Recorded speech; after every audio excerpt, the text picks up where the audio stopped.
একটি মরা লাশ, এই লাশকে নিয়ে টানাটানি করে লাভ হবে না। আওয়ামী লীগ ভারতীয় দাবিদার একটি রাজনৈতিক দল, ভারতের এজেন্ডা বাস্তবায়নকারী একটি রাজনৈতিক দল। এখন তো আপনারা প্রমাণ পেয়েছেন আওয়ামী লীগ এই জুলাইয়ের গণ অভ্যুত্থানের মধ্য দিয়ে একটি পরিত্যক্ত রাজনৈতিক দলে পরিণত হয়েছে।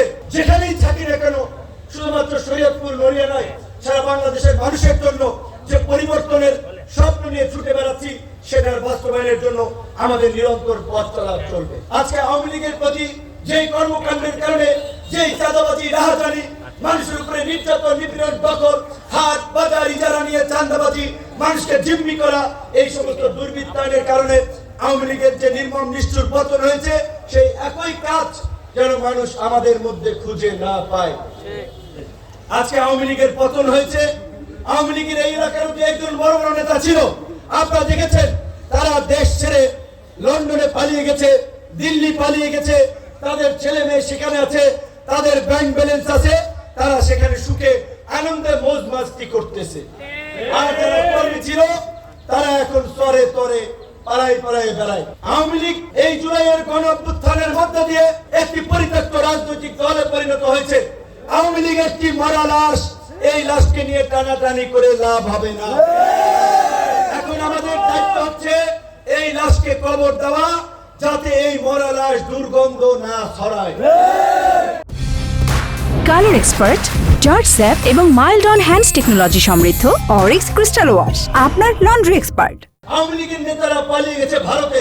আওয়ামী লীগ ভারতীয় দাবিদার একটি রাজনৈতিক দল, ভারতের এজেন্ডা বাস্তবায়নকারী একটি রাজনৈতিক দল।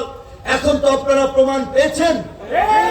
আজকে ভারতের সাথে পাকিস্তানের যুদ্ধমদেহী অবস্থা, চীনের সাথে সংকট, বাংলাদেশকেও তারা নানান ভাবে অস্থিতিশীল করার জন্য ষড়যন্ত্র করছে এবং ভারত এই ষড়যন্ত্রের অস্ত্র হিসেবে আওয়ামী লীগকে ব্যবহার করছে। কাজী গ্রামগঞ্জের পাড়া মহল্লায় এই গণ অভ্যুত্থানের অংশীদার সকল রাজনৈতিক দল এবং নাগরিকদেরকে বলবো, আওয়ামী দুর্বৃত্তদের বিরুদ্ধে সচেতন থাকবেন। আমরা বলবো না আমরাই ভালো, আমাদেরকেই ভোট দেন, কিন্তু আমরা একটা কথা বলবো, এই ছাত্র যুবক তরুণরা বুকের তাজা রক্ত ঢেলে দিয়ে বন্দুকের নলের মুখে দাঁড়িয়ে বুক চিতিয়ে যে লড়াই সংগ্রাম করে নতুন ইতিহাস রচনা করেছে, এই ইতিহাসকে সুরক্ষা দেওয়ার জন্য তরুণদেরকেই আগামীতে নেতৃত্বে আসতে হবে।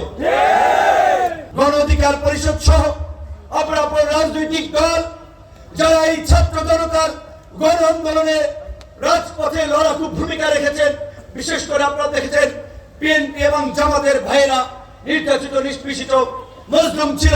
কাজে আমরা সকল মজলুম এবং নিষ্পেষিত, নির্যাতিত এই জনতাকে আমরা বলবো, আসুন এই গণ অভ্যুত্থান পরবর্তীতে আমরা এই রাষ্ট্রকে এমন পর্যায়ে নিয়ে যাই, কেউ যেন ক্ষমতাকে কুক্ষিগত করে স্বৈরতান্ত্রিক শাসক হয়ে উঠতে না পারে, ফ্যাসিস্ট শাসক হয়ে উঠতে না পারে, জনগণের উপরে এইভাবে নির্যাতন, নিপীড়ন, জুলুম, গুম, খুন চালাতে না পারে।